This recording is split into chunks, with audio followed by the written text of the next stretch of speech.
Thank you so much for attending this third day. My name is Laurent Servais. I'm professor of Paediatric Neuromuscular Disease here at the University of Oxford and at the University of Liège. And I was asked to introduce this section with early detection of neuromuscular conditions.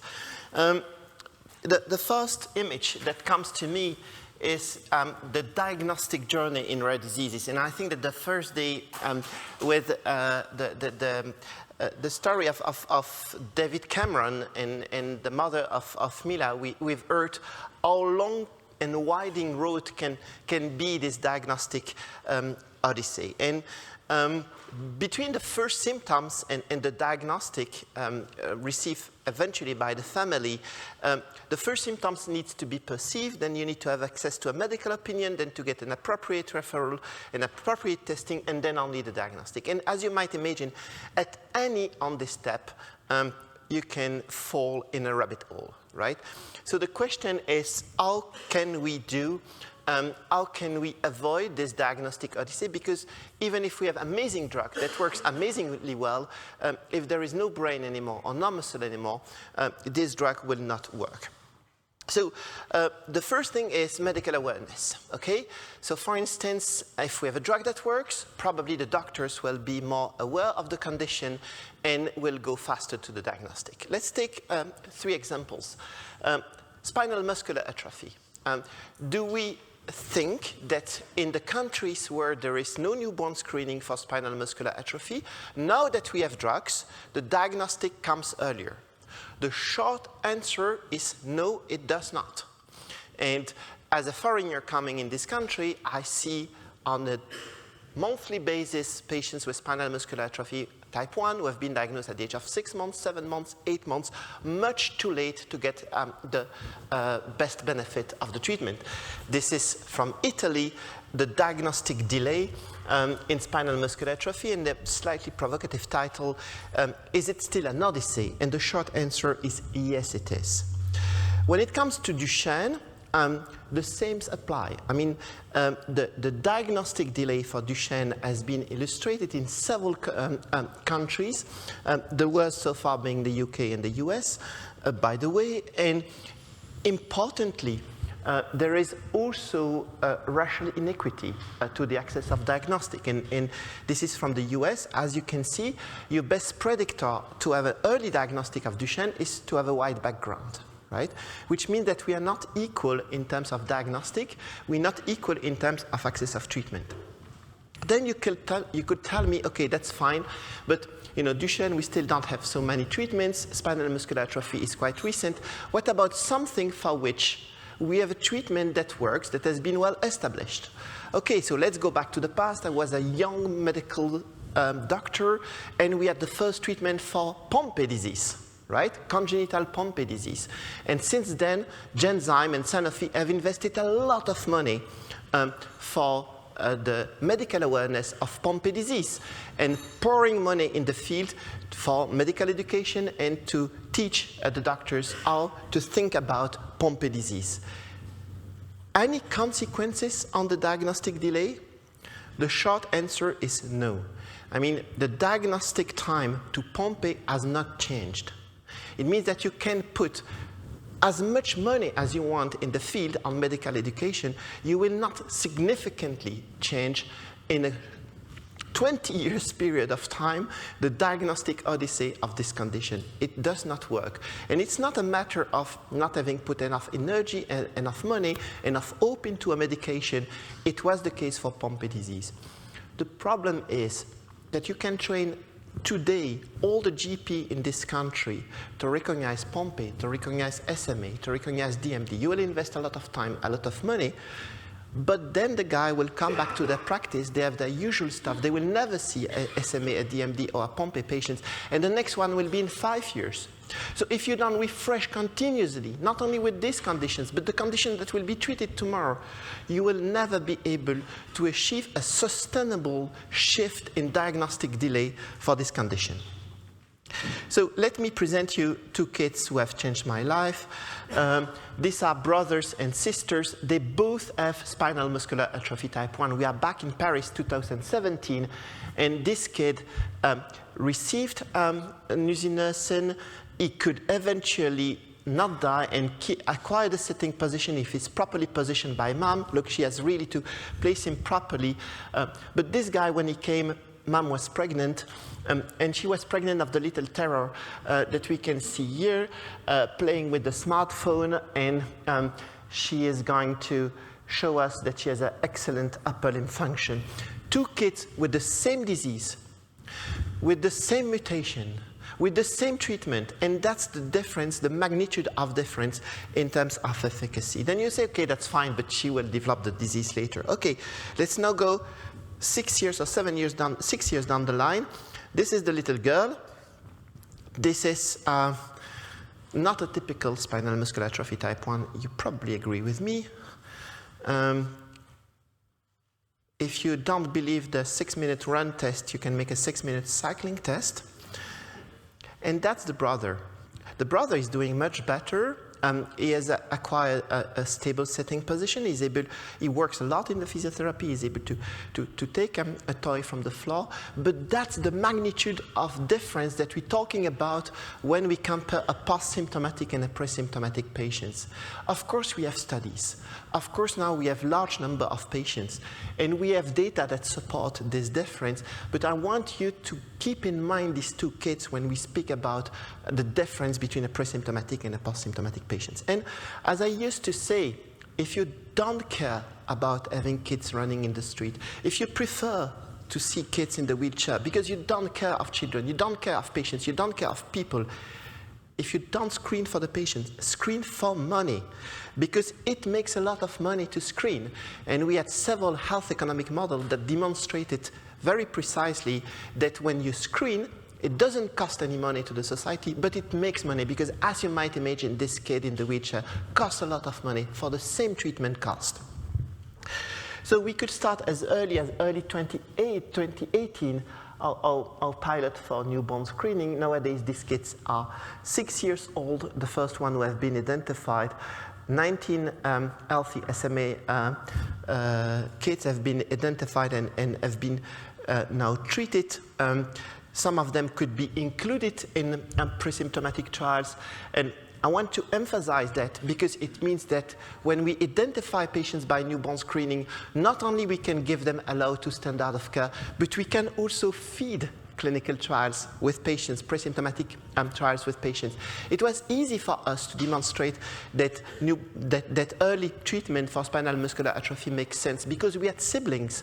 But when it will come to Rett, to Angelman, to Dravet, to conditions in which we have no screening and no siblings, if we don't have the possibility to identify these patients early and to demonstrate the efficacy of treatment in early patients, then we will never be able to break this vicious circle. No screening equal no patient, no patients, no pre-symptomatic treatment. So that's what I was explaining. From the data in southern Belgium, we could build a health economic model and demonstrate that in most of scenarios, a QALY doesn't cost any money, it makes money.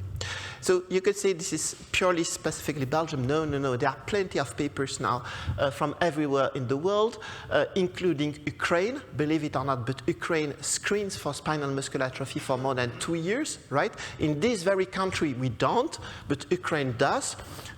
For the last 2 years, it has been demonstrated to be a safe and efficient intervention that makes money, at least in 4 countries, in the Netherlands, in Australia, in Belgium, and we have built a health economic model for the UK.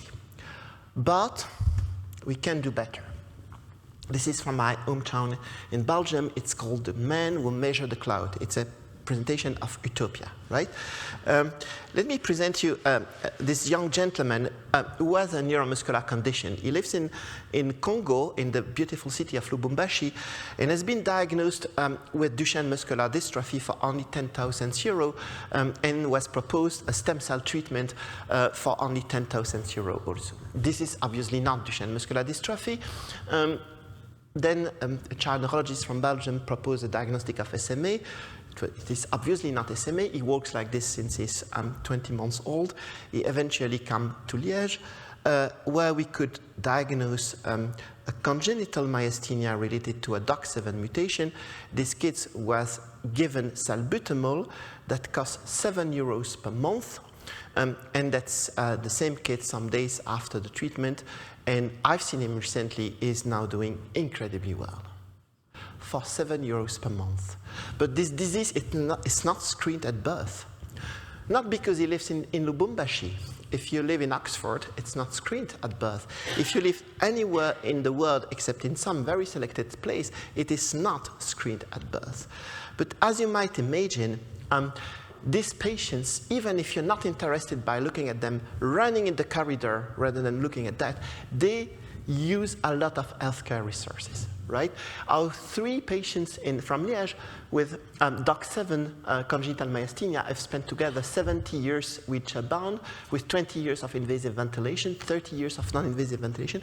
All of this could be avoided if it has been screened at birth and treated with a very simple treatment that costs only €7. And I'm not speaking about research. I'm speaking about drug that you can buy easily in a pharmacy. So what we did with our team was to say, okay, we need to change our mindset. We need to change the mindset from adding the disease one by one and finding different technique to a more omic vision of the screening. And so let's start from the disease. What are the diseases that are severe, that are early onset, that are potentially treatable, and importantly for which we have a patient, a doctor who is happy to take care of these patients if we identify these patients. And we eventually end up with this very famous rocket with which the Belgians went on the moon 10 years before the US, by the way. So the first part of the rocket was to improve the current screening, because as you know, we screen for hypothyroidism, but for peripheral hypothyroidism, because we screen today with the TSH. If you screen with the genomic approach, you can screen for all types of hypothyroidism, including the central hypothyroidism.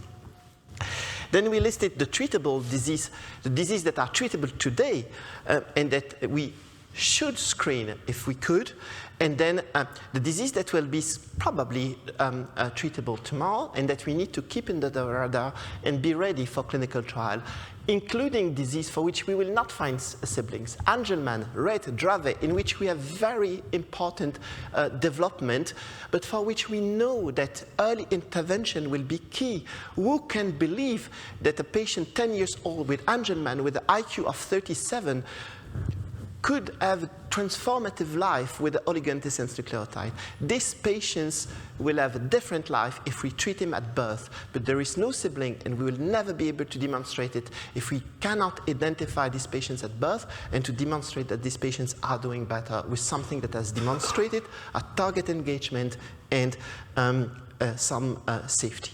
So we raise a panel with the community of the pediatricians in Liège, not only neuromuscular, but all the other specialty of pediatrics. We revised this panel, and nowadays in this panel we have 409 genes that cause 165 treatable conditions. So now all kids in Liège are proposed to be screened with this panel, all newborns. This is the Baby Detect project that starts September 1st, 2022.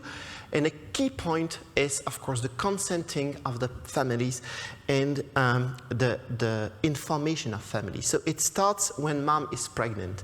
And the key person is the gynecologist, because the gynecologist is the person that mom knows. She doesn't know the pediatrician yet, but she knows the gynecologist. So we have to focus the effort on the gynecologist and to inform the mom by all possible channels before delivery, and then after pregnancy to continue this process. So we have worked quite hard on the consenting process, and it eventually helped us after 2 years to have quite a good consenting rate. So I let you think about, in 100 parents, to which we propose the kid to be screened in a clinical trial, in a clinical study, not with a validated assay, but in a clinical study, using a panel that includes 411 genes, how many accept? What is the uptake?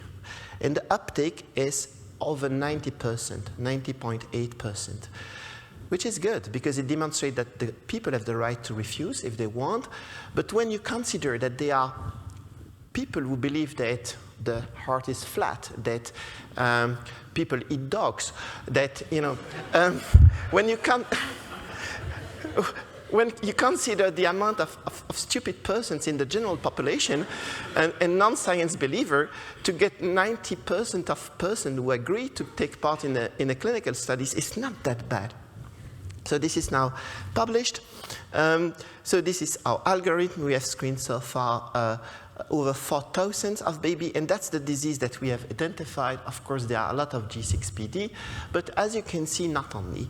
And yesterday, we identified another patient who is not on the slide with a Wilson disease.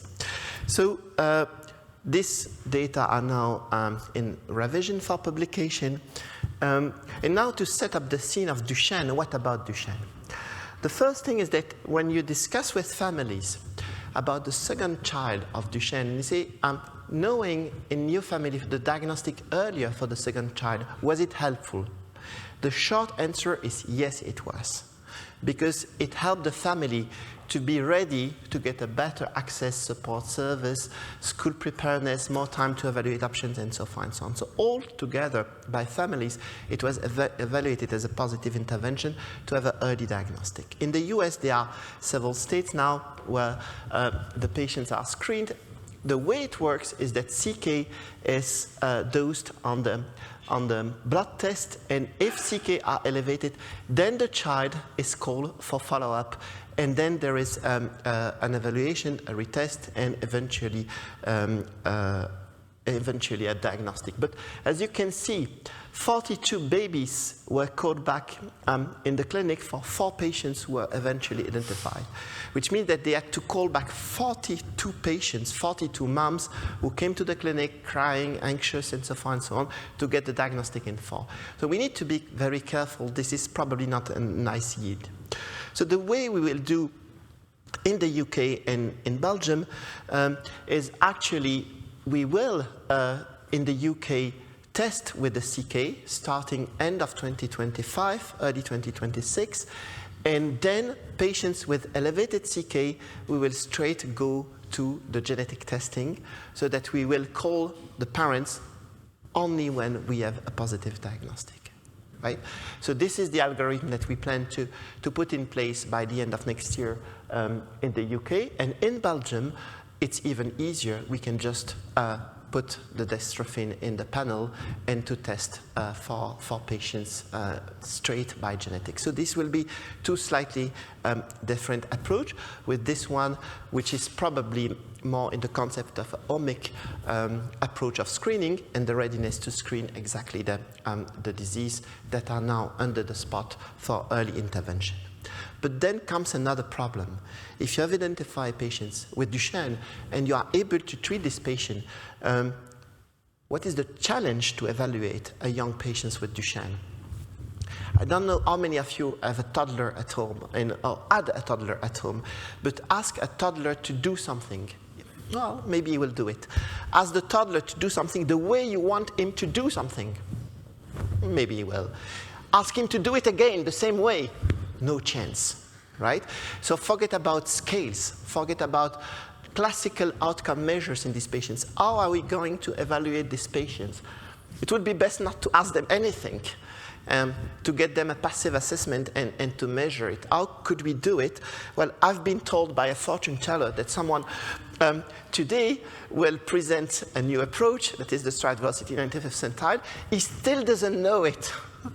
He still doesn't know it, but in the approach he will discuss with you, we have amazing data in toddlers that we can maybe discuss. It was the end of this talk, and now I hope to have set up the stage for discussion in early intervention in Duchenne. I will be happy to let the floor to Émilie Robin, who is the founder of Duchenne UK. Thank you very much, Émilie, for being with us today.